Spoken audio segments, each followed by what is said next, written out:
নদিয়ার হবিবপুর কলাইঘাটা এলাকায় বিশেষ করে বিশ্বকর্মা পুজোকে কেন্দ্র করে অন্যান্য পুজোর পাশাপাশি হয় বহু প্রাচীন মনসা পুজো। আর এই মনসা পুজো অনেক ঐতিহাসিক বর্ণনার সাক্ষী।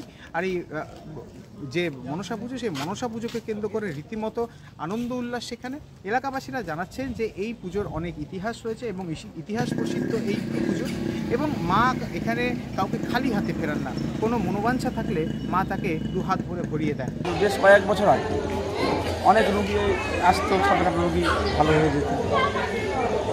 মানে এমনও বগুলার এক ব্যক্তি ছিল, ওনাকে সাপে কামড়েছিল, তো আমাদের এখান থেকে ঠিক হয়ে গিয়েছে। তারপরে অনেকে মানত করে, যে যা চায় সেটা পায়। এই পুজোতে মোটামুটি আমরা 7 দিন কাজকর্ম ফেলে মানে যতটা পারি আনন্দে মেতে থাকি। আর এই পুজোকে কেন্দ্র করে রীতিমতো উৎসবের মেজাজ এই এলাকাতে, অর্থাৎ কলাইঘাটা এলাকাতে, এবং সাধারণ মানুষ থেকে শুরু করে 8 থেকে 80 সকলেই পুজো